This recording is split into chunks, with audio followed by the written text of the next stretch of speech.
आज मैं कक्षा 7वीं को उनके पाठ्य पुस्तक वसंत भाग 2 का 10वां अध्याय पढ़ाने जा रही हूँ। इस कहानी का या इस पाठ का शीर्षक है अपूर्व अनुभव। ये दरअसल एक किताब तोत्तो-चान का ही एक अंश है। तोत्तो-चान किताब के नाम से ही आपको लग रहा होगा कि ये तो कोई हिंदी भाषा की किताब हो नहीं सकती। आपने बिल्कुल सही पकड़ा। ये दरअसल एक विदेशी भाषा की किताब है, जापानी भाषा की किताब है, जिसकी लेखिका का नाम है तेत्सुको कुरियानागी। तेत्सुको कुरियानागी उन्होंने जापानी भाषा में तोत्तो-चान नाम की एक किताब लिखी, जिसका एक अंश है हमारा ये पाठ अपूर्व अनुभव। दरअसल ये लेखिका का अपना ही अनुभव है, क्योंकि लेखिका एक विशेष तरह के विद्यालय में पढ़ती थी। जापान में एक खास तरह के स्कूल में वो जाया करती थी। अब मैं बताती हूँ कि तोत्तो-चान विश्व साहित्य की एक अमूल्य निधि है, यानी विश्व के सभी साहित्य में तोत्तो-चान नाम की ये किताब बहुत ही प्रसिद्ध है, बहुत ही महत्वपूर्ण भी है, जो जापानी भाषा में लिखी गई है। इसका अनुवाद विश्व के कई अन्य भाषाओं में हो चुका है। ये एक ऐसी अद्भुत पाठशाला के बारे में है, ये कहानी एक अद्भुत पाठशाला के बारे में है और उसमें पढ़ने वाले अद्भुत बच्चों के बारे में है। पता है आपको वो पाठशालाएं कैसी होती थी? उनकी कक्षाएं रेलगाड़ी के डिब्बों के समान होती थी, यानी उसी आकृति के। और उनकी पाठशाला का फाटक, मेन गेट, वो गहरी जड़ों वाला विशाल वृक्ष हुआ करता था और उस वृक्ष की शाखाएं बच्चों के खेलने के कोने हुआ करते थे, यानी एक एक बच्चों के लिए एक एक वृक्ष की शाखा या टहनी। इस अनोखे स्कूल के संस्थापक थे श्री कोबायाशी, यानी जिन्होंने इस स्कूल की संस्थापना की। लेखिका स्वयं इसी स्कूल की छात्रा रह चुकी हैं और उन्होंने अपने ही बचपन के अनुभवों के आधार पर ये कहानी की किताब तोत्तो-चान लिखी। वो पूरी किताब तो यहाँ नहीं है, परंतु उसका एक छोटा सा अंश हमारे पाठ्यक्रम में है, जिसका नाम है अपूर्व अनुभव। अब लेखिका ने ये कहानी जापानी भाषा में लिखी थी, जिसका हिंदी अनुवाद पूर्वा याज्ञिक कुशवाहा ने किया, यानी अनुवादक का नाम है पूर्वा याज्ञिक कुशवाहा। तो चलिए आइए हम जरा इस कहानी को पढ़ते हैं और इसका आनंद लेते हैं। अब पहली जो लाइन है कहानी की, सभागार में शिविर लगने के 2 दिन बाद तोत्तो-चान के लिए एक बड़ा साहस करने का दिन आया। यानी स्कूल के विद्यालय के सभागार में शिविर लग चुके थे, ठीक है। और सभागार यानी असेंबली हॉल, और शिविर लगने का मतलब यानी टेंट लग जाना। पता नहीं किस लिए लग रहे थे, आगे हम पढ़ेंगे तो जान पाएंगे। आज तोत्तो-चान के लिए, यानी हमारी इस कहानी की जो मेन हीरोइन है, इस कहानी का मुख्य पात्र कौन है? तोत्तो-चान। ये एक लड़की है। उसके लिए आज एक बहुत ही बड़े साहस करने का दिन है। इस दिन उसे यासुकी-चान नाम के एक लड़के से मिलना है। यासुकी-चान से उसे मिलना है इस दिन। और इस भेद का पता ना तो तोत्तो-चान के माता पिता को था और ना ही यासुकी-चान के माता पिता को। यानी तोत्तो-चान और यासुकी-चान मिलने वाले हैं, ये दोनों के ही माता पिता को नहीं पता था। तोत्तो चान ने यासुकी चान को अपने पेड़ पर चढ़ने का न्योता जो दिया था, यानी तोत्तो चान ने यासुकी चान को निमंत्रण दिया था कि वह तोत्तो चान के पेड़ पर चढ़े, क्योंकि विद्यालय में हर एक छात्र का अपना अपना पेड़ हुआ करता था। तो छात्र अपने अपने पेड़ों पर दूसरे सहपाठियों को निमंत्रित करते थे। ऐसा ही नियम था। तोमोए में हर एक बच्चा बाग के एक एक पेड़ को अपने खुद के चढ़ने का पेड़ मानता था। यानी उस तोमोए नाम के विद्यालय में वहाँ हर एक बच्चा बगीचे में जितने भी पेड़ थे उन पेड़ों में से एक एक पेड़ को चुन लेता और उसी पेड़ को खुद के चढ़ने का पेड़ मान लेता, यानी अपना पेड़ बना लेता। तोत्तो चान का पेड़ मैदान के बाहरी हिस्से में कुहोन बुत्सु जाने वाली सड़क के पास था। अब तोत्तो चान का पेड़ मैदान के बीचों बीच नहीं था, बल्कि बाहरी हिस्से में था और कुहोन बुत्सु जाने वाली जो सड़क है वहां पर पेड़ था, यानी पेड़ पर चढ़कर सड़क दिखती थी। बड़ा सा पेड़ था उसका, चढ़ने जाओ तो पैर फिसल फिसल जाते थे, पर ठीक से चढ़ने पर जमीन से कोई 6 फुट की ऊंचाई पर एक द्विशाखा तक पहुंचा जा सकता था। यानी पेड़ पर चढ़ना थोड़ा मुश्किल था, पर अगर पहुंच जाओ तो सबसे पहले एक द्विशाखा मिलती थी, एक डाली जो 2 डालियां मिलती थी, और वहां तक पहुंच गए तो आप वहां चढ़ सकते हो। बिल्कुल किसी झूले सी आरामदायक जगह थी ये, यानी पेड़ की ये द्विशाखा तो किसी झूले से कम नहीं थी, बहुत ही आरामदायक थी। ठीक है। तोत्तो चान अक्सर खाने की छुट्टी के समय यानी टिफिन ब्रेक में या स्कूल के खत्म होने के बाद पेड़ के ऊपर चढ़ी मिलती थी। उसे पेड़ पर चढ़ना बहुत अच्छा लगता था। वहां से वह सामने दूर तक ऊपर आकाश को या नीचे सड़क पर चलते लोगों को देखा करती थी। बच्चे अपने अपने पेड़ को निजी संपत्ति मानते थे, यानी एक एक के लिए एक एक पेड़ उसका खुद का अपना संपत्ति था, उसकी अपनी संपत्ति थी। किसी दूसरे के पेड़ पर चढ़ना हो तो उससे पहले पूरी इजाजत ली जाती थी, वो भी शिष्टता के साथ, यानी नम्रता पोलाइटनेस के साथ। माफ कीजिए, क्या मैं अंदर आ जाऊं? पूछना पड़ता था। यासुकी चान को पोलियो था, यानी तोत्तो चान ने जिस यासुकी चान को अपने पेड़ पर न्योता दिया था ना, वही लड़का पोलियो से पीड़ित था। इसलिए वह ना तो किसी पेड़ पर चढ़ पाता था और ना किसी पेड़ को अपनी निजी संपत्ति मान पाता था, क्योंकि उसके पैर ही ठीक से काम नहीं करते थे। उसे ठीक से चलना फिरना नहीं आता था, उसे पोलियो की बीमारी थी। अतः तोत्तो चान ने उसे अपने पेड़ पर आमंत्रित किया था कि चलो, तुम्हारा अपना कोई पेड़ नहीं है, अपनी निजी संपत्ति नहीं है, तो ना सही, तुम्हें मैं अपने पेड़ पर आमंत्रित करती हूँ। पर यह बात उन्होंने किसी से नहीं कही, क्योंकि अगर बड़े सुनते तो जरूर डांटते, क्योंकि यासुकी चान को पेड़ पर चढ़ाना बहुत ही मुश्किल काम था और तोत्तो चान छोटी भी थी। इसलिए घर से निकलते समय तोत्तो चान ने माँ से कहा कि वह यासुकी चान के घर जा रही है। यासुकी चान का घर डेनेनचोफू में था, तो उसने माँ से झूठ बोला कि मैं यासुकी चान के घर डेनेनचोफू जा रही हूँ। पर झूठ बोलते समय वह अपनी माँ से आंखें नहीं मिला पाई, क्योंकि उसको मन में लग रहा था कि वो पहली बार अपनी माँ से झूठ बोल रही है। इसलिए झूठ बोलते समय उसे बहुत ही ऐसा गुनाह का एहसास हुआ, इसलिए वो अपनी माँ से आंखें नहीं मिला पाई।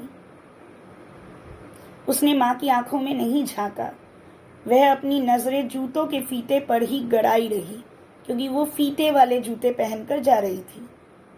रॉकी उसके पीछे पीछे स्टेशन तक आया और जाने से पहले उसे सच बताए बिना तोत्तो चान से रहा नहीं गया। रॉकी शायद तोत्तो चान का भाई था। वो उसे छोड़ने स्टेशन तक आया था, इसलिए तोत्तो चान ने जाने से पहले रॉकी को सब कुछ सच सच बता ही दिया। उससे बिना सच बताए रहा नहीं गया। उसने कहा कि मैं यासुकी चान को अपने पेड़ पर चढ़ने देने वाली हूँ। जब तोत्तो चान अब स्कूल पहुंची तो रेल पास उसके गले के आसपास हवा में उड़ रहा था। यानी उसने अपने रेलवे में चढ़ने के लिए जो पास यानी टिकट है उसे गले में पहन रखा था और तेज हवाओं के झोंके चल रहे थे, इसलिए वो गले में इधर उधर उड़ रहा था क्योंकि वो तेज दौड़ रही थी। यासुकी चान उसे मैदान में क्यारियों के पास मिला। मैदान में फूलों की क्यारियां थी स्कूल में। वहीं पर यासुकी चान खड़ा तोत्तो चान का इंतजार कर रहा था। गर्मी की छुट्टियों के कारण सब सूना पड़ा था। अभी समर वैकेशन थे, गर्मियों की छुट्टियां, ग्रीष्मावकाश, और इसीलिए स्कूल बंद था और सब कुछ सूना पड़ा हुआ था। कहीं कोई भी व्यक्ति नहीं। यासुकी चान उससे कुल जमा 1 ही वर्ष बड़ा था। यानी यासुकी चान की उम्र तोत्तो चान से 1 साल ज्यादा थी। पर तोत्तो चान को वह अपने से बहुत बड़ा लगता था। पर तोत्तो चान को लगता था कि ये मुझसे 1 साल बड़ा है, काफी बड़ा है, मेरा सीनियर है। जैसे ही यासुकी चान ने तोत्तो चान को देखा, वह पैर घसीटता हुआ उसकी ओर बढ़ा। क्योंकि उसे पोलियो था, इसीलिए वो अपने पैरों से ठीक से चल तो नहीं पाता था, घसीट घसीट कर चलता था। उसके हाथ अपनी चाल को स्थिर करने के लिए दोनों ओर फैले हुए थे। यानी कि उसने चलने के लिए कोई बैसाखी का सहारा तो नहीं लिया हुआ था, इसीलिए उसने अपने हाथों से संतुलन बनाए रखा था। ठीक है, दोनों तरफ अपने हाथों को फैलाकर वो किसी तरह से पैरों को घसीटता हुआ आगे बढ़ रहा था। तोत्तो चान उत्तेजित थी। वे दोनों आज कुछ ऐसा करने वाले थे जिसका भेद किसी को भी नहीं पता। वह उल्लास में ठिठियाकर हंसने लगी और यासुकी चान भी हंसने लगा। तोत्तो चान यासुकी चान को अपने पेड़ की ओर ले गई और उसके बाद वह तुरंत चौकीदार के छप्पर की ओर भागी। यानी चौकीदार का घर जहां पर था उसकी छत की तरफ भागी, जैसा उसने रात को ही तय कर लिया था। तोत्तो चान ने रात को ही ये सारे उपाय या ये सारे प्लानिंग कर ली थी कि उसे क्या करना है पेड़ पर चढ़ाने के लिए। वहां से यानी चौकीदार के छप्पर से वह एक सीढ़ी घसीटती हुई ले आई। उसे फिर पेड़ के तने के सहारे सीढ़ी को लगा दिया। ऐसे लगाया जिससे वह द्विशाखा तक पहुंच जाए आसानी से। वह कुर्सी से ऊपर चढ़ी, ठीक है, और सीढ़ी के किनारे को पकड़ लिया।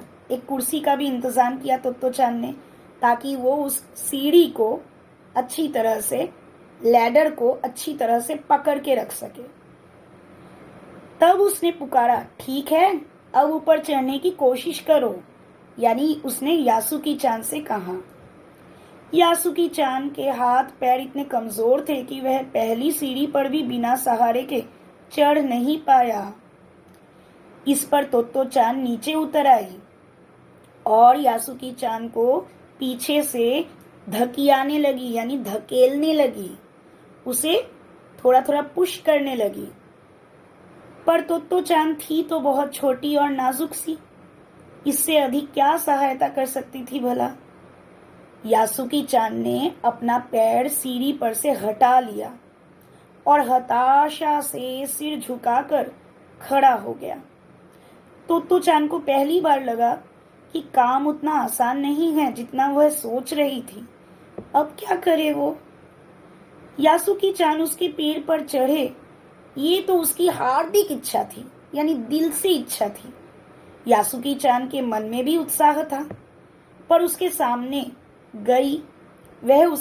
गई। कौन? तोत्तो चान। उसका लटका चेहरा इतना उदास था कि तोत्तो चान को उसे हंसाने के लिए गाल फुलाकर तरह तरह के चेहरे बनाने पड़े।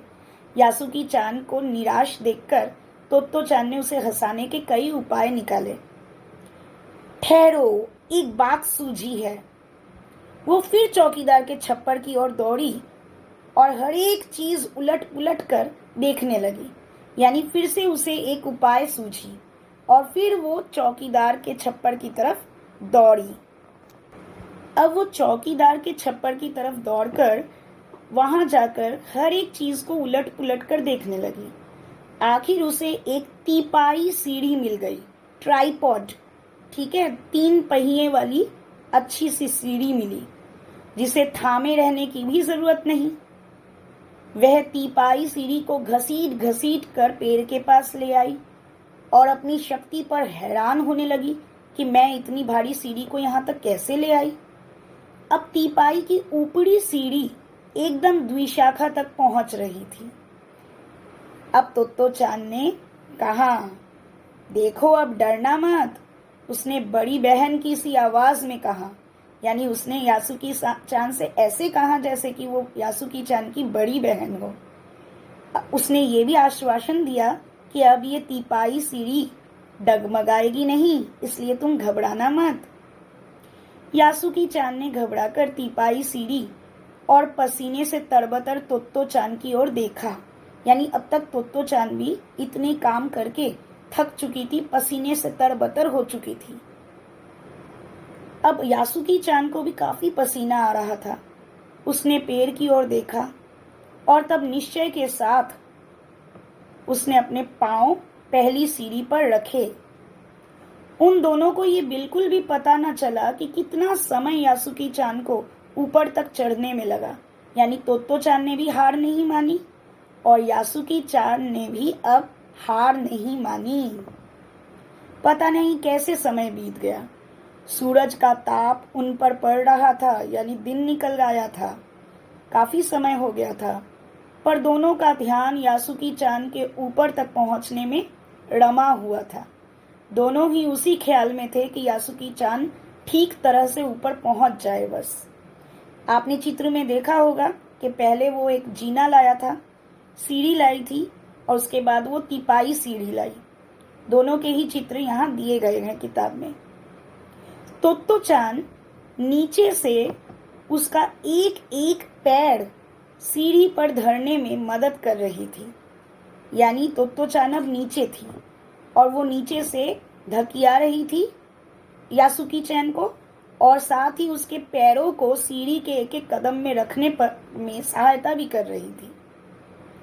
अपने सिर से वह उसकी पिछली हिस्से को भी स्थिर रखती थी और उसने अपने सिर से भी यासुकी चान का संतुलन ठीक रखा हुआ था, उसको सपोर्ट देकर रखा हुआ था। यासुकी चान पूरी शक्ति के साथ जूझ रहा था, यानी लड़ रहा था और आखिर वह ऊपर पहुंच ही गया। हुर्रे! पर उसे अचानक सारी मेहनत बेकार लगने लगी। तोत्तो चान तो सीढ़ी पर से छलांग लगाकर द्विशाखा पर पहुंच गई, पर यासुकी चान को सीढ़ी से पेड़ पर लाने की हर कोशिश बेकार रही। यानी यासुकी चान ऊपर तक पहुंच तो गया, पर द्विशाखा तक कैसे उसको उठाकर बिठाया जाए। तोत्तो चान तो एक छलांग लगाकर पहुंच गई द्विशाखा तक, पर यासुकी चान को सीढ़ी से अब पेड़ पर लाने की कोशिश की जा रही थी, पर हर कोशिश बेकार हो रही थी। यासुकी चान बेचारा सीढ़ी थामे तोत्तो चान की ओर ताकने लगा। तोत्तो चान की रुलाई छूटने लगी। अब तोत्तो चान रोनी सूरत बनाकर ऐसा लग रहा था अभी रो देगी, क्योंकि इतनी मेहनत करने के बाद भी अगर वो यासुकी चान को अपने पैर पर बिठा नहीं पाएगी तो फिर उसकी सारी मेहनत बेकार।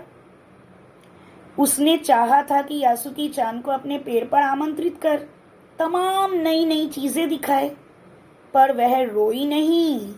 उसे डर था कि उसके रोने पर यासुकी चान भी बेचारा रो पड़ेगा। उसने यासुकी चान का पोलियो से पिचकी और अकड़ी उंगलियों वाला हाथ अपने हाथ में थाम लिया। ठीक है, उसके खुद के हाथ से यासुकी चान के हाथ बड़े थे, उंगलियां भी बड़ी थी और लंबी थी। देर तक तोत्तो चान उसका हाथ थामे रही। उसे समझ नहीं आ रहा था कि क्या किया जाए। फिर वो बोली, तुम लेट जाओ, मैं तुम्हें पेड़ पर खींचने की कोशिश करती हूँ। उस समय द्विशाखा पर खड़ी तोत्तो चान द्वारा यासुकी चान को पेड़ की ओर खींचते अगर कोई बड़ा देखता तो वह जरूर डर के मारे चीख उठता कि एक छोटी बच्ची और एक छोटे से अपाहिज बच्चे को तिपाई सीढ़ी से खींचकर पेड़ पर ला रही है। ये दृश्य अगर कोई बड़ा देखता तो वो डर ही जाता, उसकी चीख निकल जाती। उसे वे सच में जोखिम उठाते ही दिखाई देते। ये तो बहुत बड़ा जोखिम है, रिस्क है। पर यासुकी चान को तोत्तो चान पर पूरा भरोसा था और वह खुद भी यासुकी चान के लिए भारी खतरा उठा रही थी। अपने नन्हे नन्हे हाथों से वह पूरी ताकत से यासुकी चान को खींचने लगी। बादल का एक बड़ा टुकड़ा बीच बीच में छाया करके उन्हें कड़कती धूप से बचा रहा था। तब धूप काफी कड़क थी, काफी ताप था, गर्मी थी। और अचानक कहीं से बादल का एक टुकड़ा आया जिसने सूरज को ढक दिया और थोड़ी सी छांव कर दी उन पर। काफी मेहनत के बाद दोनों आमने सामने पेड़ की द्विशाखा पर थे, यानी बैठ गए थे। पसीने से तरबतर अपने बालों को चेहरे पर से हटाते हुए तोत्तो चान ने सम्मान से सिर झुकाकर कहा कि मेरे पेड़ पर तुम्हारा स्वागत है। अब वो बहुत खुश थी क्योंकि एट लास्ट, आखिरकार यासुकी चान उसकी पेड़ पर पहुंच चुका था। सारी नाकामियों के बावजूद उन्होंने हार नहीं मानी और कोशिश करते रहे।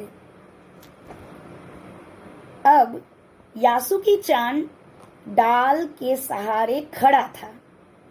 कुछ झिझकता हुआ वह मुस्कुराया। तब उसने पूछा, क्या मैं अंदर आ सकता हूँ? ठीक है, क्योंकि तब मैंने बताया ना, किसी के भी पेड़ पर चढ़ने से पहले शिष्टता पूर्वक उससे इजाजत ली जाती है। तो इसीलिए जब तोत्तो चान ने आमंत्रण जताया, ठीक है, यासुकी चान ने भी उससे पूछा। उस दिन यासुकी चान ने दुनिया की एक नई झलक देखी जिसे उसने पहले कभी नहीं देखा था, क्योंकि वो कभी भी इससे पहले पेड़ पर नहीं चढ़ा था। तो ऐसा होता है पेड़ पर चढ़ना, यासुकी चान ने खुश होते हुए कहा। वे बड़ी देर तक पेड़ पर बैठे बैठे इधर उधर की गप्पे लड़ाते रहे। मेरी बहन अमेरिका में रहती है, उसने बताया है कि वहाँ एक चीज होती है, टेलीविजन। यानी तब जापान में टेलीविजन नहीं आया था, अमेरिका में आया था। और इसीलिए यासुकी चान उमंग भरी आवाज में बता रहा था तोत्तो चान को कि उसकी बहन अमेरिका में रहती है और वहाँ एक चीज, एक नई मशीन आई है, टेलीविजन। ठीक है, यासुकी चान से वो कहती है कि जब वह जापान में आ जाएगा तो हम घर बैठे बैठे ही सूमो कुश्ती देख सकेंगे। ठीक है, तोत्तो चान कहती है कि जब जापान में ये आ जाएगा टेलीविजन तो हम घर में बैठे ही सूमो रेसलिंग देख पाएंगे। हमें फिर सूमो रेसलिंग देखने जाने के लिए टिकट काटकर किसी स्टेडियम में जाने की जरूरत नहीं पड़ेगी। वह कहती है कि टेलीविजन एक डिब्बे जैसा होता है। ठीक है, तोत्तो चान उस समय ये तो ना समझ पाई कि यासुकी चान के लिए, जो कहीं भी दूर तक चल नहीं सकता, घर बैठे चीजों को देख लेने के क्या अर्थ होंगे। यानी तोत्तो चान तो कहीं भी जाकर, कहीं भी किसी भी स्थान पर जा सकती है और उस स्थान को अच्छी तरह से अनुभव करके उसका मजा ले सकती है। जैसे वो सर्कस जाना चाहे या कोई खेल के मैदान में जाना चाहे, कभी भी जा सकती है, चिड़ियाघर जा सकती है। पर तोत्तो चान की तरह यासुकी चान अपने पैरों से कहीं चल फिर नहीं सकता। वह अपाहिज है, उसे पोलियो है। इसीलिए घर बैठे चीजों को देख लेने का अर्थ उसके लिए बहुत महत्वपूर्ण है। अगर वहाँ टेलीविजन आ जाए उसके घर में तो वो घर बैठे ही कई स्थानों की सफर कर पाएगा। वह तो यही सोचती रही कि सूमो पहलवान घर में रखे किसी डिब्बे में कैसे समा जाएंगे। तोत्तो चान को समझ में नहीं आया कि टेलीविजन है क्या, और सूमो पहलवान इतने मोटे होते हैं, इतने बड़े विशाल होते हैं, वो एक छोटे से डिब्बे में कैसे आ जाएंगे। उनका आकार तो बड़ा होता है। किसका? सूमो पहलवानों का। पर बात उसे बड़ी लुभावनी लगी कि घर बैठे वो सूमो पहलवान को देख पाएगी। उन दिनों दरअसल टेलीविजन के बारे में कोई नहीं जानता था। ये तब की बात है जब टेलीविजन का आविष्कार अमेरिका में ही हुआ था और बाकी सभी देशों में टेलीविजन आया नहीं था। पहले पहल यासुकी चान ने ही तोत्तो चान को टेलीविजन के बारे में बताया था। पेड़ मानो गीत गा रहे थे, सब खुश थे और यासुकी चान और तोत्तो चान दोनों बेहद खुश थे। यासुकी चान के लिए पेड़ पर चढ़ने का ये पहला और शायद अंतिम मौका था, क्योंकि इतना जोखिम उठाकर, इतनी कसरत करके फिर पता नहीं कभी उसे पेड़ पर चढ़ने का मौका मिले ना मिले, या कोई उसकी मदद करे ना करे। इसीलिए यासुकी चान के लिए पेड़ पर चढ़ने का ये अंतिम मौका भी था, पहला भी था और अंतिम भी। आपको अगर ये वीडियो अच्छी लगी ना, तो आप यहाँ लाइक और कमेंट करना नहीं भूलिएगा और मेरे चैनल को सब्सक्राइब करना नहीं भूलिएगा।